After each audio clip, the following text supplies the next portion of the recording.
నమస్తే. Welcome to VSP Telugu audio novels or కథలు. కథ శీర్షిక ఒక్కరోజు కోసం కానీ జీవితాంతం. ఇక కథలోకి వెళితే, సునీత కారులో వృద్ధాశ్రమం గేటు దగ్గర ఆగి లోపల అడుగుపెట్టిన క్షణమే గుండె కాస్త భారం అయ్యింది. అక్కడి వాతావరణం నిశ్శబ్దంగా ఒంటరితనంతో నిండిపోయినట్లు అనిపించింది. ఓ మూల గదిలో కొందరు వృద్ధులు ముసుగు పెట్టుకుని కుర్చీలో ఆసక్తి లేని చూపులతో కూర్చున్నారు. కొందరు చిరునవ్వుతో మాట్లాడుకుంటున్నా వారి కన్నుల లోతులో ఉన్న బాధను దాచలేకపోయారు. గోడకు ఆనుకుని కూర్చుని దారివైపు చూస్తూ ఉన్న ఒక వృద్ధురాలు తన కళ్ళల్లో కదిలే ఆశతో ఎవరి కోసమో ఎదురు చూస్తున్నట్టుగా అనిపించింది.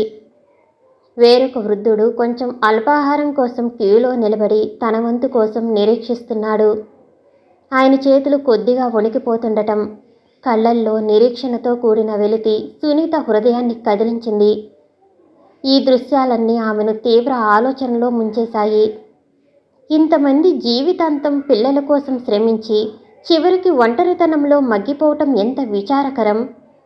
తన మావయ్య కూడా ఇక్కడే గడిపారా? ఇదే పరిస్థితిలో ఉన్నారా అని తలుచుకుంటూనే నిశ్శబ్దంగా లోపలికి అడుగుపెట్టింది. మామగారి గదిని చేరుకోగానే లోపల ఆయన కుర్చీలో కూర్చుని ఓ పాత ఫోటోను చూస్తూ కన్నీళ్లను దాచుకునే ప్రయత్నం చేస్తున్నారు. ఆయన కళ్ళల్లో వేదనను చూసిన సునీతకు కళ్ళల్లో నీళ్లు నిండినాయి. మావయ్య అంటూ కరుణతో పిలిచిన ఆమె స్వరం వినిపించగానే ఆయన కళ్ళల్లో ఆశ కనిపించింది. కానీ వెంటనే అది మాయమై, నువ్వా తల్లి? ఎవరూ కూడా నా కోసం వస్తారని నేను అనుకోలేదమ్మా అంటూ నెమ్మదిగా నవ్వారు. ఆ మాటలు వినగానే సునీత గుండె కదిలిపోయింది. మామగారి కాళ్ళపై పడి వెనక్కి తీసుకువెళ్లాలని నిర్ణయం తీసుకుని మామగారిని వేడుకుంది సునీత. ఆ గదిలో అక్కడ చల్లటి వెలుతురలో ఓ మూల నిశ్శబ్దంగా కూర్చుని ఉన్న మామగారు చేతిలో పాత ఫోటోను గట్టిగా పట్టుకుని కళ్ళను మూసుకుని ఏదో తలుచుకుంటున్నట్టు కనిపించారు. ఆ ఫోటోలో ఎవరో ఏమిటో అని ఆలోచిస్తూ ఆమె కాస్త దగ్గరగా వెళ్ళింది. ఆయన కళ్ళపై మోచేతిని ఉంచుకుని తనే తన కన్నీళ్లను తుడుచుకునే ప్రయత్నం చేస్తున్నారు.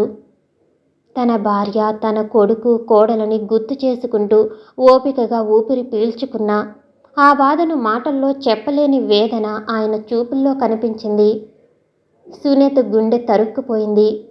కొడుకు, కోడలు ఉన్న ఈ నిస్సహాయ స్థితిలో మామగారిని చూడలేకపోయింది. కొన్ని క్షణాల పాటు ఏమాత్రం మాట్లాడలేక ఆయన బాధను గమనిస్తూ నిలుచుండిపోయింది. నెమ్మదిగా ముందుకు వచ్చి, మామయ్య గారు, మనం ఇంటికి వెళదాం అని ఆమె ఉత్సాహంగా చెప్పింది.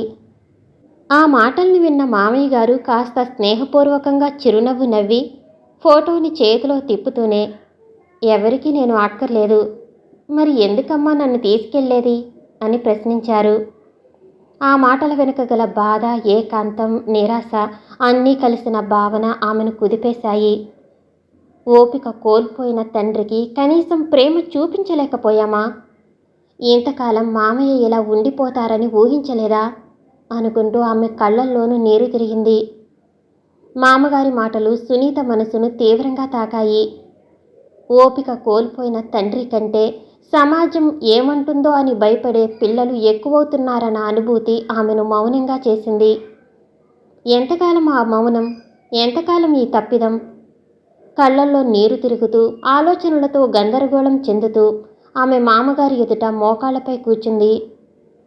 మామయ్య గారు, మీరు మా ఇంటి పెద్ద. మిమ్మల్ని ఇక్కడ వదిలేయటం మా పొరపాటే. ఇప్పటికైనా అర్థమైంది. ఇక మీదట అలా జరగదు మామయ్య గారు. ఇంటికి రండి, మమ్మల్ని క్షమించండి అంటూ కళ్ళల్లో నీళ్లు తిరుగుతూ అతని కాళ్ళపై పడిపోయింది. ఆమె మాటల్లోని బాధ, ఆవేదనను మామగారి మనసును తాకాయి. కొడుకు పట్టించుకోకపోయినా కోడలు తన బాధను అర్థం చేసుకోవటమే ఆయన్ను కదిలించింది. మెల్లగా ఆమె తలపై చేయి వేసి చిన్న చిరునవ్వుతో, ఇంటికి వెళదామా అని మెల్లగా అన్నారు. ఈ అనుభవం సునీతను పూర్తిగా మార్చేసింది. ఆమె తన మనసులో గట్టిగా ఒక నిర్ణయం తీసుకుంది. ఇకపై ఎవరిని ఇలా వదిలేయకూడదు అని. వృద్ధులు గౌరవంగా, ప్రేమతో, కుటుంబ అనుబంధాలతో జీవించాలి. మామగారిని ఇంటికి తీసుకెళ్ళి నిజమైన సంతోషాన్ని మళ్ళీ వారి జీవితాల్లో నింపాలని ఆమె సంకల్పించుకుంది. సునీత మొదట మామగారిని జన్మదినం రోజుని మాత్రమే ఇంటికి తీసుకెళ్లాలని అనుకుంది. కానీ వృద్ధాశ్రమంలో చూసిన దృశ్యాలు, తన మామగారి బాధ, ఒంటరితనం ఆమె ఆలోచనలను పూర్తిగా మార్చేశాయి. ఇంటికి వచ్చిన మామయ్యను ఒక్కరోజు మాత్రమే చూసుకుంటాననుకున్న ఆమె ఆయన ముఖంలో చిరునవ్వును చూస్తే తన మనసు కరిగిపోయింది. మొదట్లో కొంచెం తడబడిన తన భర్త హరి కూడా తండ్రిని ఇంట్లో చూసిన తర్వాత పాత అనుబంధాలను తలుచుకున్నాడు. చిన్నప్పటి జ్ఞాపకాలు, తండ్రి ఒడిలో ఆనందంగా గడిపిన రోజులు అతని మదిలో మెదిలాయి. కొన్ని రోజులలోనే మామగారు ఇంట్లో ఉండటం వల్ల ఇంటి వాతావరణమే మారిపోయింది. ఆయన తన మనవరాళ్లతో మనవళ్లతో సరదాగా నవ్వుతూ, పిల్లలతో ఆటలు ఆడుతూ జీవితంలో మళ్లీ ఉత్సాహాన్ని పొందారు. ఈ మార్పు చూసిన సునీత గుండె చప్పుడు ఎక్కువైంది. పుట్టిన ఇంటిని వదిలిపెట్టిన తండ్రి ఒంటరిగా ఉంటే నువ్వు హాయిగా బ్రతకలేవా అని ఒక పక్క తన మనసు ప్రశ్నించింది. స్వార్థపూరితమైన ఆలోచనకు ఆమె ఇక బలి కావాలనుకోలేదు. మామయ్య ఒకరోజు కాదు, జీవితాంతం మా ఇంట్లోనే ఉంటారు అనే నిశ్చయంతో తన హృదయాన్ని పూర్తిగా మార్చుకుంది.